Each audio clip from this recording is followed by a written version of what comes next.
Welcome to everyone. कैसे हो? I hope सब अच्छे होंगे। जैसे आप स्क्रीन पे देख पा रहे हो जेईई एडवांस 2020, हाँ जेईई एडवांस 2020 के पेपर के सॉल्यूशन के बारे में बात करते हैं।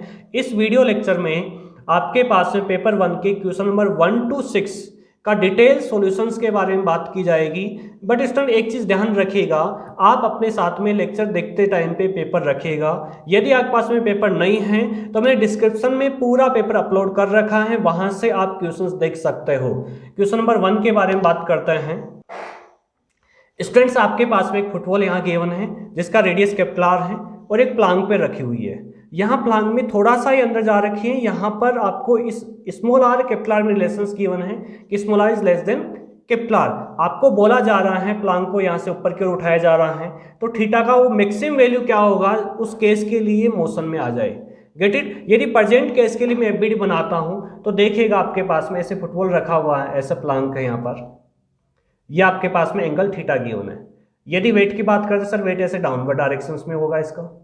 नेक्स्ट आपके पास में फुटबॉल यहाँ पे दो जगह यहाँ पे टच कर रखी है, यानी एक नॉर्मल रिएक्शंस यहाँ लगना चाहिए, एक नॉर्मल रिएक्शंस यहाँ पे लगना चाहिए। यदि सपोज फुटबॉल मोशन में आ जाते हैं यहाँ से और नीचे की ओर मूव करने लग जाती है तो डेफिनेटली आपका N2 क्या होना चाहिए, यहाँ से कॉन्टेक्ट लीव हो जाएगा इसका। Get it? और आपका जो mg है, mg और n दोनों सेम डायरेक्शंस में आ जाएगा। तो देखिएगा यहाँ पे क्या मैं ऐसे बोल सकता हूँ यहाँ से कि आपके पास mg और n दोनों सेम डायरेक्शंस में आ गए यहाँ पर, और यहाँ का नॉर्मल रिएक्शंस क्या हो जाएगा, 0 हो जाएगा। यदि मैं यहाँ से एक परपेंडिकुलर ड्रॉ करता हूँ तो क्या आपके पास में ये डिस्टेंस है, इसको मैं स्मॉल आर बोल सकता हूँ, हाफ ऑफ 2r, और ये आपके पास में केप्लार है। यदि ये आपका थीटा मैक्सिम हो जाता है जिसके लिए आपका फुटबॉल नीचे की ओर मोशंस करने लग जाएगा, तो क्या सेम एंगल इसको भी आप क्या बोल सकते हो, दिस इज थीटा मैक्स। और देखिएगा यहाँ पे आपके पास में एक राइट एंगल ट्राइंगल बन चुका है, इसमें आपका ये 90 है, तो क्या आप ऐसे बता सकते हैं कि आपके पास में 90 ये आपका केप्लर दिस वन, और ये एंगल आपके पास में क्या है, थीटा मैक्स है। यदि यहाँ ट्राइंगल से मैं साइन थीटा मैक्स फाइंड करना चाहता हूँ तो साइन थीटा मैक्स क्या हो जाएगा, परपेंडिकुलर अपॉन हाइपोटेन्यूज यानी स्मॉल आर अपॉन केप्लर। और ऑप्शंस की बात करते हैं आपके पास में, तो ऑप्शन में पहले ही ऑप्शंस में आपके पास में गिवन है साइन थीटा बराबर स्मॉल आर अपॉन केप्लर। तो विच ऑप्शन इज करेक्ट? आपके पास में only A for Anarkali is correct answer. Get it? Question number 2 देखिएगा स्टूडेंट्स, यहाँ पर बहुत ही इजी क्वेश्चंस गिवन है। बोला जा रहा है कि आपके पास में एक मैग्नेट है जो इस एक्सिस के अबाउट रोटेट कर रही है और जो डिस्क गिवन है वो अभी रेस्ट कंडीशन में है, और इस मैग्नेट के रोटेट करने की वजह से क्या इस डिस्क के टेम्परेचर में इंक्रीमेंट होगा, डिक्रीमेंट होगा या सेम रहेगा, और ये डिस्क आपके पास स्टेशनरी मोशन में रहने वाली है या रोटेट करने वाली है, और रोटेट कर रही है तो कौन सी डायरेक्शन में रोटेट कर रही है। तो देखिएगा इसका मैग्नेट का नॉर्थ पोल टूवर्ड डिस्क है, तो यहाँ से आपके पास में मैग्नेटिक लाइन्स यहाँ क्रॉस करेगी और उसकी वजह से क्या होगा, इसके फ्लक्स में चेंज आएगा और ईएमएफ इंड्यूस होगा, और इसमें इसकी कोर में एडी करंट प्रोड्यूस होगा, और यहाँ ईएमएफ एडी करंट की वजह से एक इसके मोशंस में क्या करेगा, मोशंस का क्या होगा, अपोज होगा।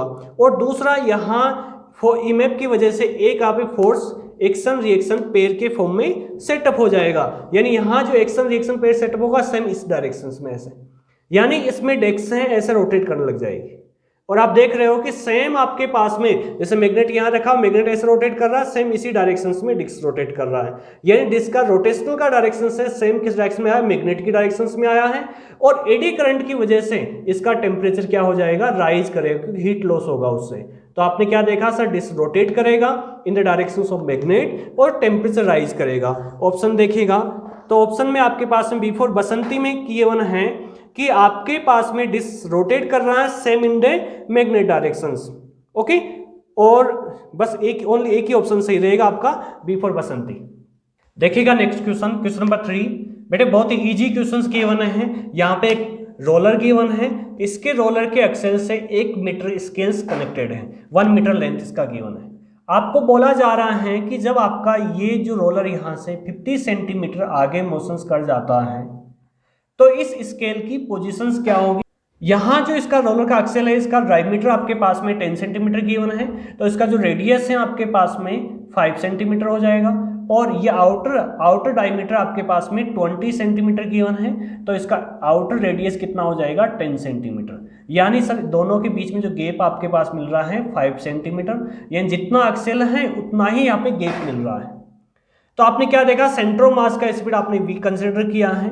तो इस पॉइंट का किसी भी अनदर पॉइंट का स्पीड में कैसे लिख सकता हूं, आपके पास में v डैश किसी अनदर पॉइंट का आपका स्पीड है, तो v सेंटर ऑफ मास का स्पीड प्लस आप बोल सकते हो यहां पर ओमेगा इंटू आर, और ओमेगा को आप लिख सकते हो v by R. Get it, जो भी v by capital R, v by capital R. तो देखिएगा यदि मान लो मैं इस वाले पॉइंट का स्पीड यहाँ से कैलकुलेट करना चाहता हूँ या इसका पॉइंट स्पीड कैलकुलेट कर रहा हूँ, तो यहाँ पे आपके पास में यहाँ इस पॉइंट पे स्पीड कितनी हो जाएगी, क्या मैं बोल सकता हूँ, मान लो सेंटर मास का स्पीड कितना है आपके पास में, सर सेंटर मास का v है प्लस ओमेगा यहाँ क्या हो जाएगा v बाई आर हो जाएगा इंटू आर। आर का वैल्यू भी क्या है, कैपिटल आर है, आर से आर कैंसिल हो गया यानी v प्लस v, तो इसकी स्पीड कितने 2v बोल सकते हैं। और वैसे आपके पास में दोनों का मिड पॉइंट है तो यहाँ पे आप बोल सकते हो 3v/2, या यहाँ से देखिएगा आपके पास में यहाँ स्पीड कितना होगा v plus v by R omega, और स्मॉल आर हो जाएगा आपके पास में कैपिटल आर बाई 2 हो जाएगा। तो v प्लस v/2, यहाँ पे स्पीड कैसे लिखेंगे, v plus v/2, v plus v/2 कितना आ गया आपके पास में 3v/2। अब सुनो, आपको बोला जा रहा है 50 सेंटीमीटर इसने आगे मोशंस किया है, तो सर यदि मान लो ये इसका सेंटर ऑफ मास आगे 50 सेंटीमीटर जा रहा है v स्पीड से, तो आप डिस्टेंस लिख सकते हो vt बराबर 50 सेंटीमीटर। Get it. इसी सेम टी टाइम में ये स्केल कितना यहाँ से मोशंस करेगा, उसका स्पीड डिस्टेंस आप यहाँ से कैलकुलेट कर सकते हो, वो आएगा 3v/2 into T. Get it. और आपके पास vt का वैल्यू ऑलरेडी है, तो कितना आ गया 3/2 इंटू 50, यानी ये कितना मोशंस कर जाएगा 75 सेंटीमीटर। आपने देखा कि ये वाला पॉइंट 75 सेंटीमीटर मोशंस कर रहा है, जबकि सेंटर मास कितना मोशंस कर रहा है, ओनली 50 सेंटीमीटर मोशंस कर रहा है। तब यानी कितना डिफरेंस हो जाएगा इसमें, 25 सेंटीमीटर ये आगे चला जाएगा। Get it. आपके पास में 4 ऑप्शन गिवन है, 4 डायग्राम गिवन है, उसमें सेलेक्ट करना विच ऑप्शन इज करेक्ट। यदि मैं देख रहा हूं ऑप्शन नंबर्स इसमें ए में, तो ए में आपके पास में 50-50 किया है। गेट इट, यानी 50 आपके पास में आगे 50 पीछे, ऐसा नहीं होगा। सी ऑप्शन में आपके पास में कंप्लीट आगे चला गया, इस एंड को यहाँ पे ले आया। जब इस एंड को यहाँ लाने का मीनिंग क्या है कि ये आगे निकल गया, जबकि इतना तो नहीं जा रहा आगे, ओनली 25 सेंटीमीटर आगे मोशंस कर रहा है। डी में, डी ऑप्शंस में क्या किया, इस एंड को यहाँ पे ले आया, इसका मीनिंग 1 मीटर आगे मोशंस कर गया। और बी में ओनली बी में क्या बोला गया है, आपके पास में रोलर है और ये एक्सल है, यहाँ से ऐसे यहाँ तक मोशंस कर गया, यानी इतना ये आगे चला गया यहाँ पर। Get it. तो आपके पास में ये कितना आगे चला जाएगा, ओनली 25 सेंटीमीटर, और B for Basant is correct answer. Get it. Question number 4 की बात करते हैं। देखिएगा यहाँ पे आपके पास एक कैपेसिटर गिवन है, ये ऑलरेडी चार्ज है और एक स्विच यहाँ पे लगा हुआ है। बोला जा रहा है जैसे ही स्विच को क्लोज किया जाएगा, क्लोज करने के बाद में ये जो कॉइल इससे अटैच है, इसके एंगुलर मोमेंटम में यानी कितना एंगुलर मोमेंटम गेन करेगी ये, यानी चेंज इन एंगुलर मोमेंटम को फाइंड आउट करना है। तो सबसे पहले देखिएगा, जैसे मैं स्विच क्लोज करता हूं, मान लो यहाँ पे प्लस का क्यू चार्ज है या माइनस क्यू चार्ज है, तो यहाँ पे करंट फ्लो करेगा और ये कैपेसिटर इस कॉइल के अक्रॉस डिस्चार्ज होना स्टार्ट हो जाएगा। सपोज यहाँ से स्मॉल आई करंट फ्लो कर रहा है। Get it. यहाँ पे मैं dt टाइम कंसिडर कर लेता हूँ, जो आपके पास में क्या है, डिस्चार्ज टाइम है। इस टाइम में आपका कैपेसिटर क्या हो रहा है, डिस्चार्ज हो रहा है अक्रॉस कॉइल। Get it. दूसरा ध्यान दीजिएगा कि आपके पास में जैसे Q चार्ज इसमें dt टाइम में डिस्चार्ज हो रहा है, तो I बराबर आप लिख सकते हो चार्ज बाई टाइम, यानी यहां से Q कितना आ जाएगा आपके पास में I dt। ओके। नेक्स्ट आपके पास में कॉइल है, कॉइल के आपके पास में रेडियस, मान लो आपके पास में रेडियस आप कैपिटल R कंसिडर कर लीजिएगा, और इसमें नंबर ऑफ टर्न्स कितने हैं, n नंबर ऑफ टर्न्स है। ओके। तो यहां से इसका मैग्नेटिक मोमेंट में बात कर सकता हूं। मैग्नेटिक मोमेंट आपके पास में capital M equal to N I हो जाएगा। n यहाँ पे क्या है, नंबर ऑफ टर्न्स है, I इस पे करंट फ्लो कर रहा है, a एरिया इसका हो जाएगा पाई r square. Get it. Next देखिएगा इसका मैग्नेटिक मोमेंट का डायरेक्शन कैसे होगा, ऐसे आउटवर्ड डायरेक्शन में। मैग्नेटिक मोमेंट बाहर की तरफ है कैपिटल M, और आपके पास में फील्ड ऐसे है, तो इसमें मैग्नेटिक मोमेंट है, फील्ड है, आपके पास कॉइल है जो यूनिफॉर्म मैग्नेटिक फील्ड में रखी है, तो इसमें टॉर्क प्रोड्यूस होगा। और टॉर्क के डायरेक्शंस क्या होगी आपके पास में, m क्रॉस b, m ऐसे आउटवर्ड डायरेक्शंस में और b इधर है, यानी टॉर्क कैसे लगेगा आपके पास में, अपवर्ड डायरेक्शंस में, यानी टाउ की डायरेक्शंस ऐसे रहेगी। और टॉर्क की मैं बात करता हूं, तो टॉर्क आपके पास में टाउ इक्वल आप लिख सकते हो यहाँ पे mb sin थीटा या m क्रॉस b। थीटा आपके पास में एम और बी के बीच में 90 है, तो आप डायरेक्टली लीजिए टाउ बराबर कितना आ जाएगा एम बी, और ये अपवर्ड डायरेक्शंस में। Good it. आपसे क्या पूछा गया था यहाँ से कि इसके एंगुलर मोमेंटम में कितना चेंज होगा, तो क्या मैं इतना बता सकता हूँ आपके पास में टाउ बराबर the rate of change of angular momentum, आपके पास में डेल्टा टी यानी टाइम ये डी टी, तो इसको मैं ऐसा लिख सकता हूँ डेल एल, यहाँ से क्या हो जाएगा टाउ इंटू डी टी, और डेल्टा एल आपके पास मिल जाएगा, टाउ का वैल्यू यहाँ से है एन आई, ए का वैल्यू आपके पास में पाई आर स्क्वायर और B naught, get it, into D T. आपके पास देखो I into D T, I into D T को मैं क्यू लिख सकता हूँ यहाँ से, तो आपके पास में क्या आ गया N Q pi R square B naught, N Q pi B square, N Q pi R square B naught. Option में देखिएगा आपके पास में ए में पाई बाई टू नहीं, बी ऑप्शन में केवल है pi N Q B naught R square, तो कौन सा ऑप्शन सही हो जाएगा B for Basanti is correct answer. Okay get it B.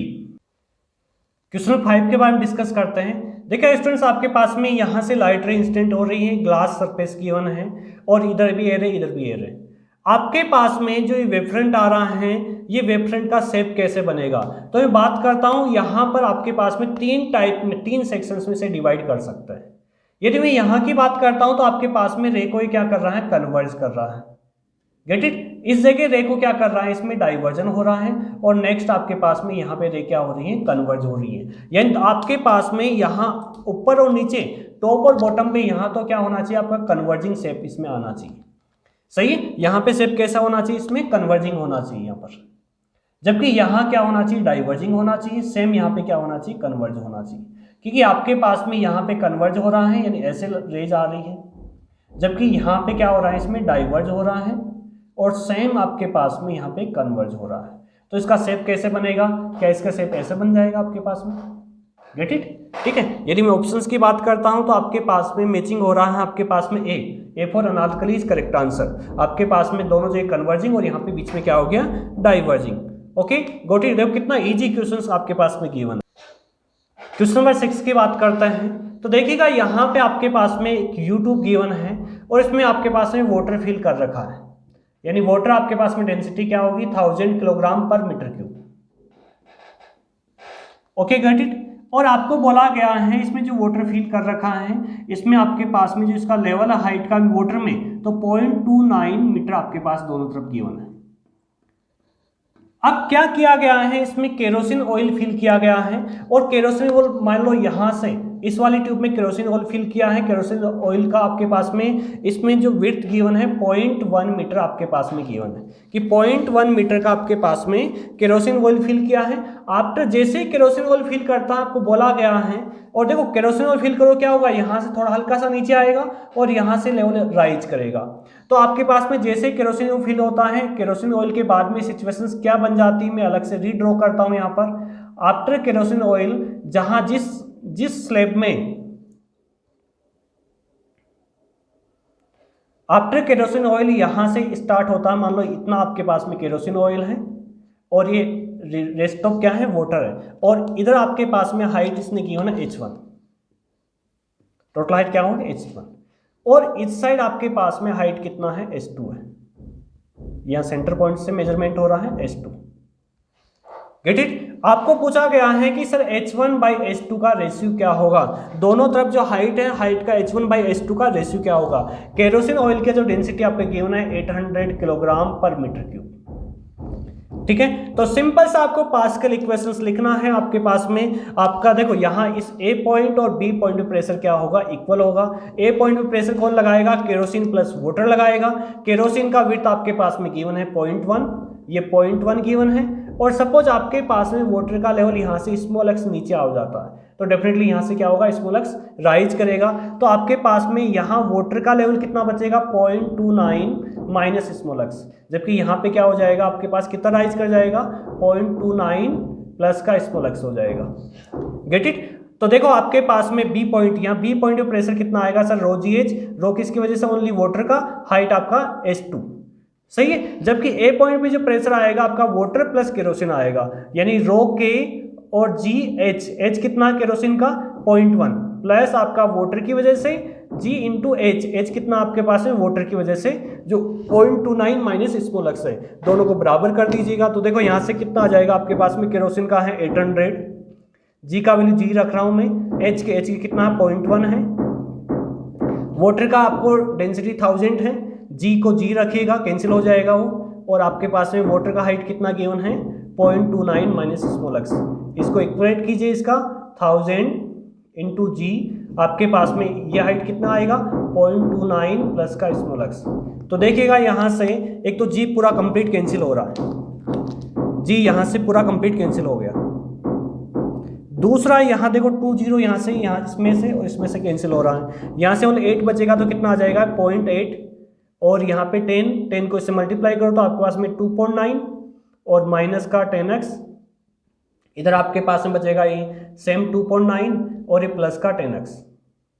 अब देखिएगा आपके पास 2.9 फिर से कैंसिल हो रहा है, यहाँ से 2.9 कैंसिल हो गया, ये 10 20 हो जाएगा, यानी 0.8 बराबर आपका 20x आ जाएगा। यानी सर स्मॉल x का वैल्यू कितना आ जाएगा आपके पास में, आपका 0.04 मीटर आ गया। यानी यहाँ से जो लेवल राइज करेगा वो कितना हो जाएगा 0.04 मीटर राइज करेगा। बट आपसे पूछा गया है यहाँ से कि इन दोनों का रेशियो क्या होगा, H1 रेशियो H2। H1 आपके पास में क्या आएगा वाटर हाइट और केरोसिन, तो वाटर हाइट तो कितने हो जाएगी 0.29, इसमें से 0.04 माइनस करना है, यानी कितना बचेगा 0.25, और ध्यान रखना केरोसिन इसमें ऐड करना है तो कितना आ जाएगा 0.10, तो इसे क्या बोल सकते हैं 0.35। यानी सर मेरे पास H1 तो कितना आ गया 0.35, H1 का वैल्यू आ जाएगा 0.35, जबकि H2 के में आप में से 0.29 में से 0.04 माइनस करना होगा, तो सॉरी प्लस करना होगा इसमें, तो ये कितना आ जाएगा 0.33। Gate it. तो आपके पास में H2 का वैल्यू कितना आया 0.33, तो देखिएगा आपके पास आंसर क्या आ जाएगा 35.33। ऑप्शन चेक कीजिएगा तो आपके पास में बी फॉर बसंती में गिवन आपको 35.33, तो which option is correct, B for Basanti is correct answer. Okay, thank you students. Rest of questions हैं अगले वीडियो लेक्चर्स में, उनके बारे में डिटेल सॉल्यूशंस बात करते हैं, जब तक आप इनको सोल्व कीजिएगा। ओके।